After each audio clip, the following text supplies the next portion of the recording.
हर हर महादेव भक्तों, आप सभी लोगों का मेरे YouTube चैनल में स्वागत है। भगवान शिव और माता पार्वती की कृपा आप सभी लोगों पर बनी रहे।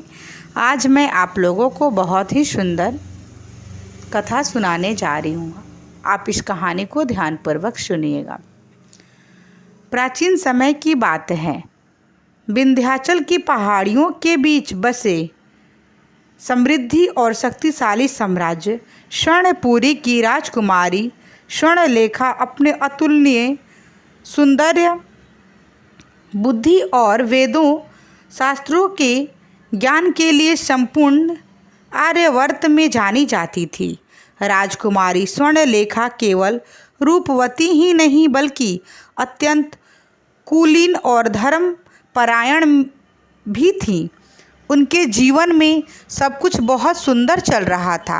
हाल ही में उनका विवाह पड़ोसी देश विजयनगर के परम प्रतापी, गुणवान और शूरवीर राजकुमार इंद्रजीत के साथ तय हुआ था। संपूर्ण राज्य में उत्सव का माहौल था। चारों ओर मंगल गीत गाए जा रहे थे और दोनों राज्यों में प्रजाजन इस शुभ विवाह की प्रतीक्षा कर रहे थे। परंतु इस अपार प्रशंसा के बीच राजकुमारी स्वर्णलेखा के जीवन में एक ऐसा भयावह और रहस्यमयी घटना घटी कि जिसने उनकी हंसती खेलती जिंदगी को भीतर से झकझोर कर रख दिया। जब रात्रि के दूसरे और तीसरे पहर का समय होता, पूरा राजमहल गहरी निद्रा के आगोश में समा जाता था। चारों ओर ऐसा सन्नाटा पसर जाता था जैसे समय ठहर गया हो। राजकुमारी स्वर्णलेखा अपने सुसज्जित कक्ष में मखमली शैया पर बहुत गहरी नींद में सो रही होती हैं। अचानक उसी अति गहन निद्रा के बीच एक स्वप्न आरंभ होता है। एक ऐसा स्वप्न जहां राजकुमारी स्वयं को किसी के साथ बहुत ही करीब, अत्यंत निजी अंतर रंग संबंध बनाते हुए महसूस करती हैं। कभी कभी उस स्वप्न में दिखने वाला पुरुष उनका भावी पति राजकुमार इंद्रजीत होता है। तब तो राजकुमारी को एक सुखद अनुभूति होती है, परंतु कई बार वह चेहरा किसी ऐसे व्यक्ति का होता है जिसे वो असल जिंदगी में जानती तो थी, लेकिन उनके बारे में उसने सपने में कभी ऐसा गलत विचार नहीं किया था। जैसे कि राजमहल का कोई बूढ़ा सेवक, कोई पुराना मित्र या कोई दूर का संबंधित। और सबसे अधिक डरावनी बात यह थी कि कभी कभी वह एक बिल्कुल अजनबी चेहरा होता था। एक ऐसा अनजान पुरुष जिसे राजकुमारी स्वर्णलेखा ने अपनी पूरी जिंदगी में कभी नहीं देखा था। यह सपना इतना ज़्यादा असली और जीवित लगता था कि राजकुमारी की सांसें तेज हो जाती थी।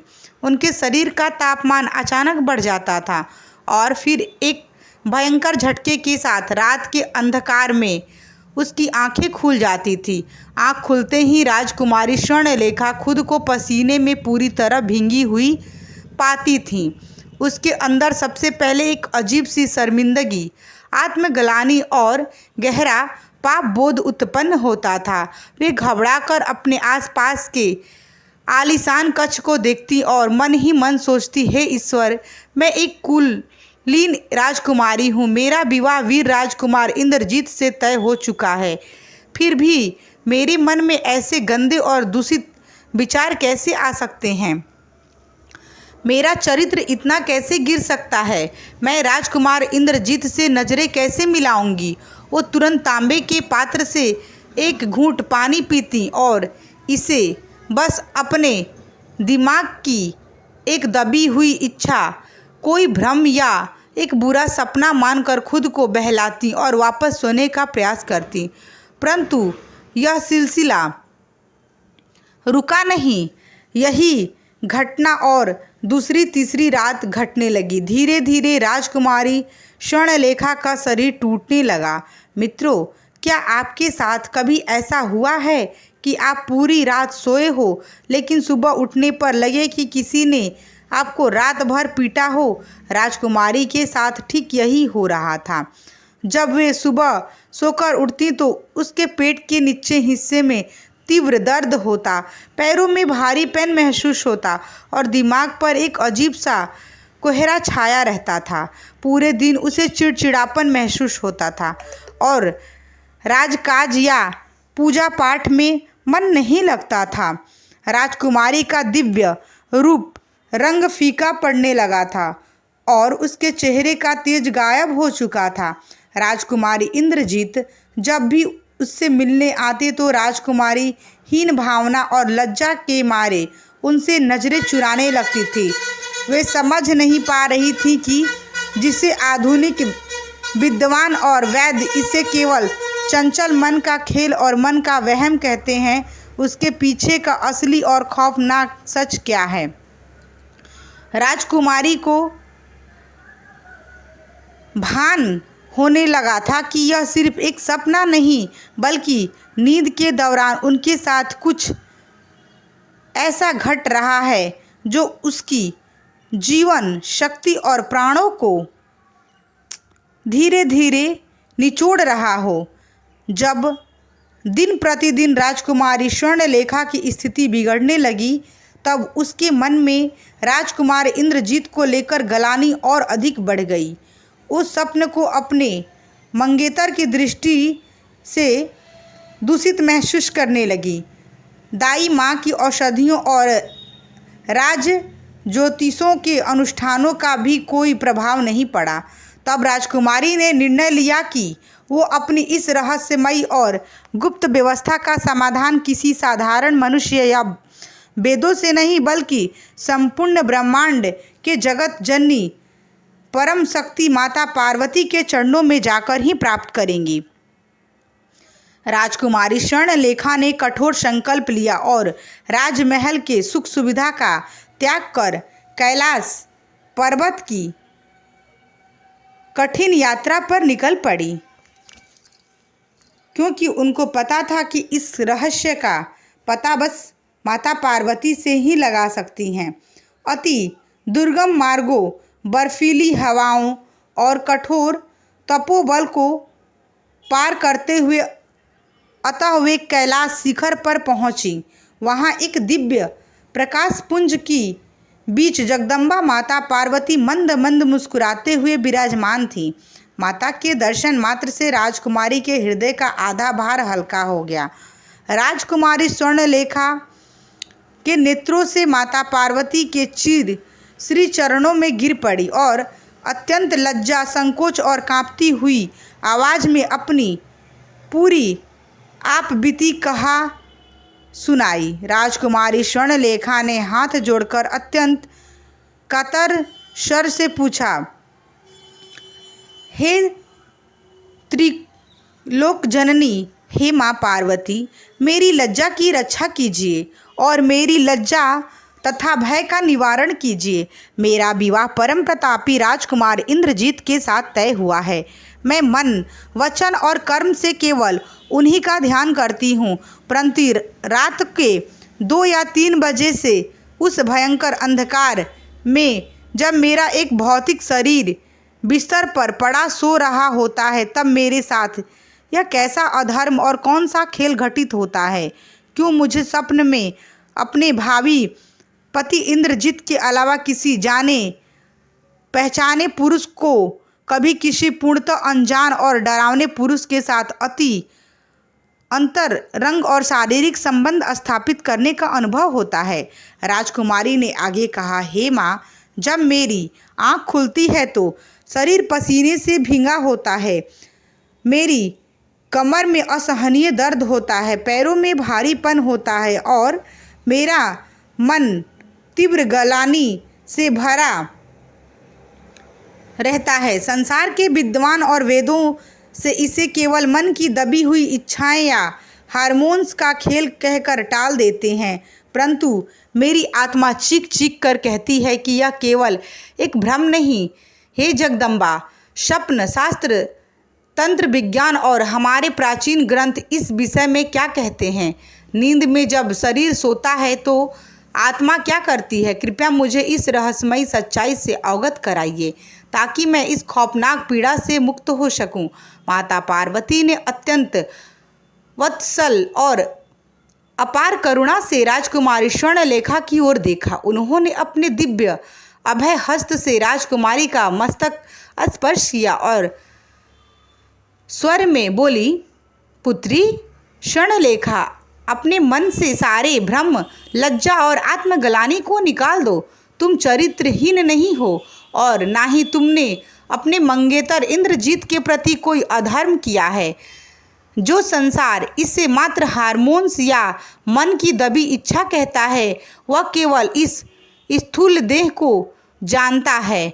आत्मा के गहन आयामों से वह पूर्णतः अनभिज्ञ है। ध्यान से सुनो पुत्री, गरुड़ पुराण और योग वशिष्ठ में स्पष्ट लिखा है कि नींद एक छोटी मृत्यु के समान है। जब तुम गहरी निद्रा में जाती हो तो तुम्हें इस चेतना का और प्राणों का एक बहुत बड़ा हिस्सा तुम्हारे इस हाड़ मांस के शरीर से बाहर निकल जाता है। वह एक सूक्ष्म शरीर का रूप ले लेता है। यह सूक्ष्म शरीर बिल्कुल तुम्हारे जैसा ही दिखता है, परंतु यह किसी दीवार, किसी दूरी या समय से बंधन में नहीं बंधा होता। यह पलक झपकते ही मीलों का सफ़र तय कर सकता है और उन अदृश्य दुनियाओं में जा सकता है जिन्हें खुली आंखों से नहीं देखा जा सकता।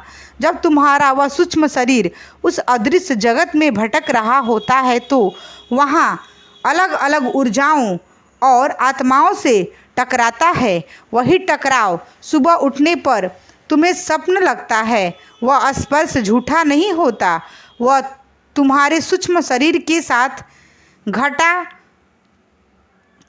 हुआ एक बहुत ही खौफनाक और वास्तविक अनुभव होता है। तुम जो हर रात को महसूस करती है, यही ये स्वप्न होते हैं। कैलाश पर्वत के शांत वातावरण में माता पार्वती के दिव्य मुख से सूक्ष्म जगत का सत्य सुनकर राजकुमारी स्वर्णलेखा का भय थोड़ा कम हुआ, परंतु उत्सुकता और बढ़ गई। वे हाथ जोड़कर निष्पाप दृष्टि से माता की ओर देखने लगी। माता पार्वती ने राजकुमारी स्वर्णलेखा के संशय को समूल नष्ट करने के लिए स्वप्न शास्त्र और तंत्र विज्ञान के सबसे गहरे 4 अति गुण रहस्यों का विस्तार से समझाना आरंभ किया।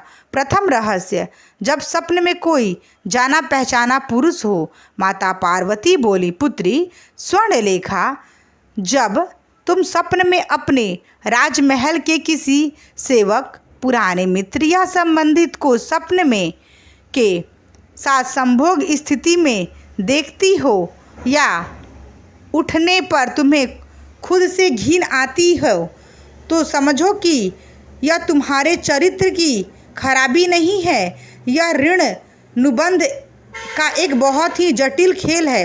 पूरे जन्मों में जिन आत्माओं के साथ हमारा कोई गहरा हिसाब किताब बाकी रह जाता है, चाहे वह कोई अधूरा वादा हो, प्रेम हो या कोई कर्ज, वे ऊर्जाएं इस जन्म में भी हमें घेर रहती हैं। जब तुम गहरी निद्रा में होती हो तो तुम्हारा यह तर्कीय दिमाग सो जाता है और तुम्हारी आत्मा उन पुरानी ऊर्जाओं के संपर्क में आ जाती है। यह कोई शारीरिक भूख नहीं, बल्कि 2 आत्माओं का उस सूक्ष्म जगत में मिलना है, ताकि वे अपने उस पुराने हिसाब को बराबर कर सके। इसीलिए अगली बार जब ऐसा स्वप्न आए तो स्वप्न को कोसने के बजाय ईश्वर से प्रार्थना करो कि उस जीव के साथ तुम्हारा पूर्व जन्मों का जो भी कर्ज है वो समाप्त हो जाए। द्वितीय रहस्य, जब स्वप्न में कोई पूर्णतः अनजान चेहरा हो। माता पार्वती का स्वर थोड़ा गंभीर हो गया। वे बोली, परंतु पुत्री, जो स्वप्न तुम्हें सबसे अधिक डराता है, जहाँ तुम किसी पूर्णतः अनजान और मनमोहक पुरुष की बाहों में स्वयं को पाती हो, जिसका चेहरा तुमने इस धरती पर कभी नहीं देखा, वह किसी पुराने कर्ज की बात नहीं करता। वह एक बहुत ही खौफनाक और वास्तविक खतरे की घंटी बजता है। हमारी इस स्थूल दुनिया के आसपास हवा में एक अदृश्य दुनिया बसी हुई है जिसे सूक्ष्म जगत कहते हैं। इस जगत में केवल अच्छी आत्माएं नहीं भटकती, बल्कि कुछ ऐसी नकारात्मक ऊर्जा, अतृप्त आत्माएं और काली शक्तियां जैसे पिशाच, यक्षिणी, भूत प्रेत, छलावा भी घूमती रहती हैं, जिनकी शारीरिक इच्छाएं उनके जीते जी पूरी नहीं हो पाई। ये नकारात्मक शक्ति हमेशा किसी ऐसे मनुष्य की तलाश में रहती हैं जिनकी प्राण ऊर्जा बहुत मजबूत हो। जब तुम सोती हो और यदि तुम्हारा आभा मंडल कमज़ोर हो तो ये शक्ति सुंदर और आकर्षक रूप धारक तुम्हारे स्वप्न में प्रवेश कर जाती हैं। वे तुम्हारे साथ संबंध बनाती हैं, परंतु वे तुम्हें सुख देने नहीं आती। जैसे ही वह क्रिया चरम पर पहुंचती है, ठीक उसी पल वह नकारात्मक शक्ति तुम्हारे शरीर से तुम्हारी सबसे कीमती वस्तु, तुम्हारी प्राण ऊर्जा को चूस लेती हैं। यही कारण है कि जब तुम उठती हो, तुम्हारी पीठ में तीव्र दर्द होता है, पैर भारी लगते हैं और शरीर टूटा हुआ महसूस होता है। यदि यह सिलसिला लंबा चला तो यह मनुष्य को बीमार कर सकता है, उसकी आयु कम कर सकता है और उसके घर में भयंकर कंगाली ला सकता है, क्योंकि जहाँ प्राण ऊर्जा कम होती है वहाँ से लक्ष्मी सदा के लिए चली जाती हैं। तृतीय रहस्य, जब स्वप्न में अपने ही मंगेतर या पति को देखना। माता पार्वती के चेहरे पर पुनः सभ्य और नटखट मुस्कान लौट आई। वे बोली, परंतु पुत्री, हर स्वप्न बुरा नहीं होता।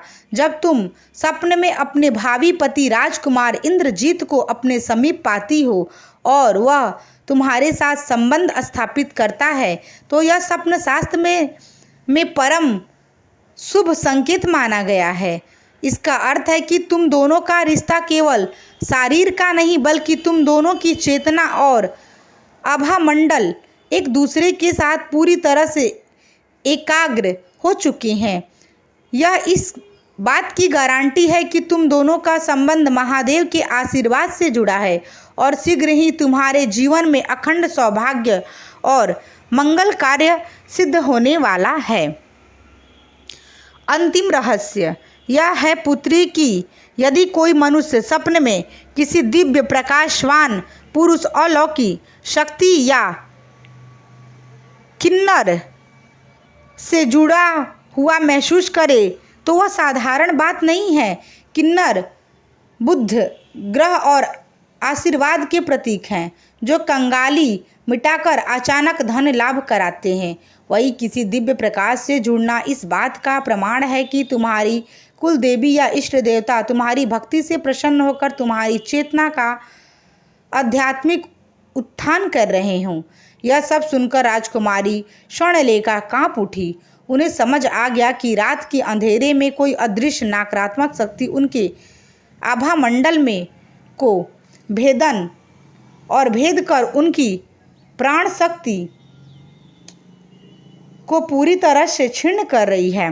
माता पार्वती के मुख से सूक्ष्म जगत के चारों गुण रहस्यों को सुनकर राजकुमारी स्वर्णलेखा का समस्त भ्रम और संशय छिन्न भिन्न हो गया। उनका हृदय अब आत्मग्लानि या शर्मिंदगी से नहीं, बल्कि उस अदृश्य नकारात्मक शक्ति के प्रति सगत से भर चुका था। उन्हें यह भली भांति समझ आ गया था कि वे निर्दोष हैं और उनके मन में अपनी भावी पति राजकुमार इंद्रजीत के लिए जो पतिव्रता थी वह पूरी तरह निश्चल थी, परंतु अपने क्षीण होते शरीर और लुप्त होती प्राण ऊर्जा की रक्षा हेतु राजकुमारी ने अत्यंत कातर होकर माता पार्वती के श्री चरणों में पुनः अपना शीश नवाया। राजकुमारी स्वर्णलेखा ने हाथ जोड़कर प्रार्थना की, हे जगत जननी, हे महादेवी, आपने इस दासी के मस्तक से पाप बोध का विशाल पर्वत तो हटा दिया, परंतु उस खौफनाक पिशाच ऊर्जा से रक्षा का मार्ग भी दर्शाइए। रात के सन्नाटे में जब मेरा शरीर असहाय अवस्था में सोया होता है, तब मैं उस अदृश्य सूक्ष्म जगत की बुरी शक्तियों के छल से अपने आभा मंडल की रक्षा कैसे करूं? कृपया करके मुझे तंत्र और शास्त्रों में अचूक नियम बताइए, जिससे मेरी प्राण शक्ति सुरक्षित रहे और मेरा भावी जीवन राजकुमार इंद्रजीत के साथ सुखद और मंगलमय हो सके। राजकुमारी की सच्ची भक्ति और निष्पाप हृदय को देखकर जगदम्बा माता पार्वती का वत्सल पड़ा। उन्होंने मुस्कुराते हुए राजकुमारी को 3 अचूक तांत्रिक एवं वैदिक सुरक्षा नियम प्रदान किया। पुत्री स्वर्णलेखा, ध्यान से सुनो।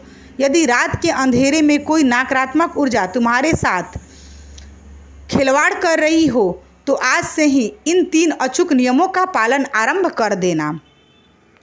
यह सुरक्षा कवच तुम्हें और किसी भी साधारण मनुष्यों को उस सूक्ष्म जगत के खतरों से सदा रक्षित रखेगा।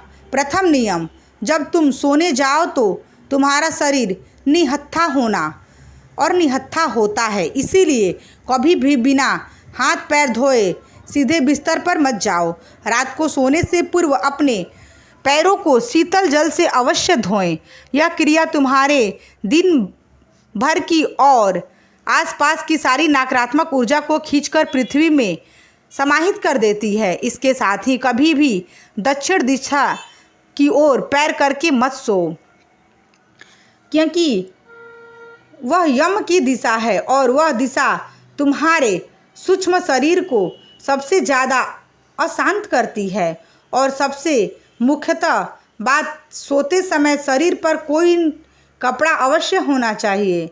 कभी पूरी तरह नंगन या फिर नंगे होकर मत सो, क्योंकि निर्वस्त्र शरीर नकारात्मक शक्तियाँ और अतृप्त आत्माओं को सबसे जल्दी आकर्षित करता है। द्वितीय नियम, जल का रक्षा घेरा। यह सबसे ताकतवर तांत्रिक और वैदिक उपाय है। पुत्री, रात को सोते समय अपने सिरहाने तांबे के लोटे में या किसी भी स्वच्छ पात्र में शुद्ध जल भरकर रख लो। उस जल में 1 चुटकी सेंधा नमक डाल दो। जल इस ब्रह्मांड का एक ऐसा परम तत्व है जो अपने भीतर दुनिया की नकारात्मक ऊर्जा को सोखने की सर्वाधिक सामर्थ्य रखता है। जब तुम निद्रा में होगी तो वह नमक युक्त जल तुम्हारे चारों ओर एक ऐसा अदृश्य और सुरक्षा चक्र बना देगा, जिसे कोई भी बुरी शक्ति, पिशाच या डाइन भेद नहीं पाएंगी। वह जल उस नकारात्मक शक्ति की सारी काली ऊर्जा को खींचकर स्वयं में बांध लेगा और प्रातःकाल उठते ही उस जल को बिना स्पर्श किए घर से बाहर किसी पौधे या मिट्टी में विसर्जित कर दो। उसे भूल कर भी पियो मत। अब बात करते हैं तृतीय नियम का। सोने से ठीक पूर्व अपने इष्ट देव या कुल देवी का स्मरण करो। जब भी रात्रि में किसी अजीब या थका देने वाले स्वप्न से अचानक आंख खुले तो डरना मत, शर्मिंदा मत होना। बस एक गहरी सांस लेना, ईश्वर का नाम लेना और उस जल का स्पर्श मानकर पुनः शांति चित्त होकर सो जाना। माता पार्वती के इन परम पवित्र और अचूक वचनों को धारण करके राजकुमारी स्वर्णलेखा ने कैलाश पर्वत को प्रणाम किया और अनंत शक्ति एवं ऊर्जा के साथ अपने राज्य स्वर्णपुरी वापस लौट आई। उसी रात्रि ने राजकुमारी ने माता पार्वती द्वारा बताए गए 3 नियमों का निष्ठापूर्वक पालन करना आरंभ किया। वह सोने से पूर्व अपने चारों तरफ नकारात्मक ऊर्जा को हटाकर सकारात्मक ऊर्जा की ओर रहती और सोने से पहले अपने चरणों को धोती, सही दिशा में सोती और अपने सिरहाने तांबे के लोटे में सेंधा नमक मिलाकर जल रख देती। प्रथम यही रात्रि को जब वे गहरी निद्रा में गई तो सिरहाने में रखा हुआ वह जल एक सूक्ष्म कवच की भांति चमक उठा। उस रात जब वह अनजान पिशाच ऊर्जा राजकुमारी के स्वप्न में प्रवेश करने आई तो जल के उस तांत्रिक घेरे से टकराकर भस्म हो गई। राजकुमारी स्वर्णलेखा को उस रात एक बहुत ही शांति और पवित्र और सुखद निद्रा आई। प्रातःकाल जब राजकुमारी की आंख खुली तो वे पसीने में भींगी हुई नहीं थी। उनके शरीर का दर्द गायब हो चुका था, पीठ की पीड़ा समाप्त थी और वे स्वयं को एक नई असीम प्राण ऊर्जा से भरा हुआ महसूस कर रही थी। उन्होंने तुरंत उस जल को ले जाकर राजमहल के बाहर मिट्टी में विसर्जित कर दिया। मात्र कुछ ही दिनों के भीतर राजकुमारी स्वर्णलेखा का खोया हुआ दिव्य तेज रूप और क्रांति पुनः लौट आई। उनके चेहरे की मुस्कान वापस आ गई। राजकुमारी इंद्रजीत पुनः स्वर्णपुरी पधारी तो राजकुमारी स्वर्णलेखा ने बिना किसी शर्म और झिझक के पूर्ण आत्मविश्वास के साथ उनका स्वागत किया। राजकुमारी की आंखों में अब कोई हीन भावना या गलानी नहीं थी, बल्कि माता पार्वती के आशीर्वाद और आत्मज्ञान का अद्भुत प्रकाश था। तत्पश्चात अति धूमधाम और मंगल गीतों के बीच राजकुमारी स्वर्णलेखा और राजकुमार इंद्रजीत का भव्य विवाह संपन्न हुआ। विवाह का मंगल उत्सव संपन्न होने के पश्चात राजकुमारी स्वर्णलेखा और राजकुमार इंद्रजीत का गृहस्थ जीवन एक अत्यंत मादक एवं सुवासित और आनंदमयी दिशा में मुड़ गया। मखमली साया, गुलाब की पंखड़ियाँ की सुगंध और चमेली की इत्र से महकता हुआ एकांत राजकक्ष उनके अनुरागी और कामुक मिलन का साक्षी बनने जा रहा था। माता पार्वती के सुरक्षा मंत्र और आत्मज्ञान से पूर्ण राजकुमारी के मन में अब कोई लज्जा की झिझक या अतीत का भय नहीं था। उसका रूप उस रात्रि केसरिया सौंदर्य और तीव्र आकर्षण से दमक रहा था। उनका वैवाहिक जीवन सुखी से व्यतीत हो रहा था और वह अपने जीवन में खुश थी। जब राजकुमारी इंद्रजीत ने कक्ष में प्रवेश किया तो स्वर्णलेखा की झुकी हुई पलकों और स्पंद करते अधरों से बिना कहे ही अपने संपूर्ण का संदेश दे दिया। इंद्रजीत ने अपनी बाहों में भरकर जब स्वर्णलेखा का आलिंगन किया तो दोनों के शरीर के बीच की दूरी सदा के लिए मिट गई। इंद्रजीत के अग्र अनुरागी स्पर्श और स्वर्णलेखा की सुकोमल तृप्त सांसों से एकांत वातावरण में एक मादक घोल दी। पूर्ण की सपनों की भांति यह कोई ऊर्जा चुराने वाली छाया नहीं, बल्कि दो प्रेमियों का अति अतरंग और वास्तविक रति रमण था। स्वर्णलेखा ने पूर्ण निर्भयता और काम कला से सहज भाव से अपने पति के हर आलिंगन, चुंबन और स्पर्श का उत्तर उतने ही उग्र और अनुरागी उत्तर स्पर्श दिया। कच्छ में गूंजती सुकोमल सिहरन और सांसों की तीव्र गति इस बात की साक्षी थी कि दोनों रति सुख के चरम आनंद को प्राप्त कर रहे थे। माता पार्वती द्वारा सिद्ध आभा मंडल के कारण इस एकांत शरीर समागम में काम वासना का कोई मलिन भाव नहीं था, बल्कि मादकता, सौंदर्य और एक परम तृप्ति का अनूठा संगम था। पास रखे तांबे के पात्र में नमक युक्त जल ने कच्छ की हर नकारात्मक छाया को दूर रखा था। परिणाम यह हुआ कि पूरी रात तीव्र काम क्रीड़ा और रति सुख में लीन रहने के बाद भी प्रातःकाल जब दोनों की आंखें खुली तो उनके शरीर में कोई थकावट या शिथिलता नहीं थी। पूर्व में जो पिचास ऊर्जा स्वप्न के माध्यम से राजकुमारी के जीवन शक्ति चूस लेती थी, अब वह पूरी तरह नष्ट हो चुकी थी। इससे विपरीत स्वर्णलेखा का अंग अंग अधिक निखर चुका था और इंद्रजीत स्वयं को परम बलशाली और तृप्त महसूस कर रहे थे।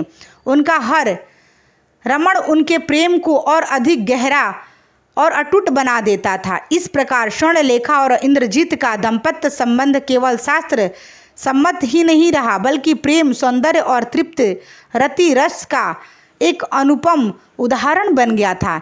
जैसे ही तंत्र का स्वप्न शास्त्र में बताया गया, जब पति पत्नी का आभा मंडल पवित्र और एक रूप होते हैं तो सकारात्मक और दिव्य प्रकाश और दिव्य ऊर्जा का वास होता है।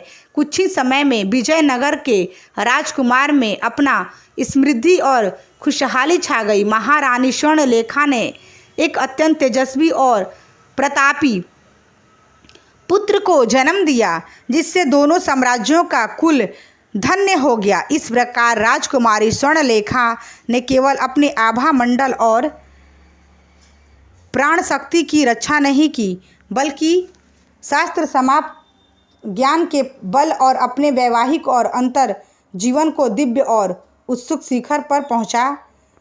उनका दाम्पत्य जीवन इस बात का प्रमाण है कि जब प्रेम में पवित्रता, ज्ञान और सुरक्षा का भाव होता है तो गृहस्थ जीवन ही धर्म और मोक्ष का द्वार बन जाता है। भक्तों, स्वप्न केवल मन का वहम या कचरा नहीं होता, बल्कि वे सूक्ष्म जगत की गहराइयों का दर्पण होता है।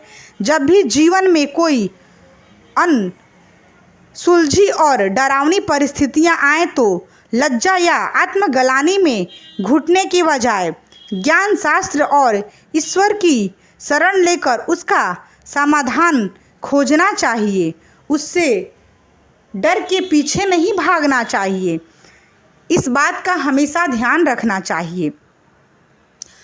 तो भक्तों, आप लोगों को यह कहानी कैसी लगी? यदि आप लोगों को यह जानकारी अच्छी लगी तो हमें कमेंट बॉक्स में कमेंट करके अवश्य बताइएगा। अगर वीडियो पसंद आई होगी तो वीडियो को लाइक, शेयर एंड सब्सक्राइब जरूर करिएगा। यदि आप मेरे यूट्यूब चैनल पर नए हैं, यदि आपने अभी तक मेरे चैनल को सब्सक्राइब नहीं किया है तो कृपया करके आप मेरे चैनल को सब्सक्राइब कर लें और बेल आइकन को भी दबा दें, ताकि आप लोगों को मेरी वीडियो का नोटिफिकेशन मिलता रहे। भगवान की कृपा दृष्टि आप लोगों पर सदैव बनी रहे।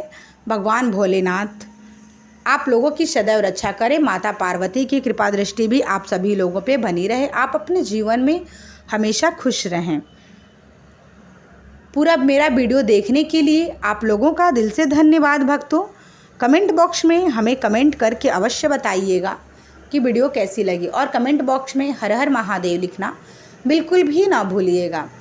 यदि आप मेरे यूट्यूब चैनल पर नए हैं, यदि आपने अभी तक मेरे चैनल को सब्सक्राइब नहीं किया है तो कृपया करके चैनल को सब्सक्राइब करके बेल आइकन को दबा दें, ताकि आप लोगों को इसी तरह का वीडियो देखने का नोटिफिकेशन मिलता रहे। अब मैं इस वीडियो को यहीं पे एंड करूँगी। अब मैं मिलूँगी नेक्स्ट वीडियो में। तब तक के लिए हर हर महादेव भक्तों।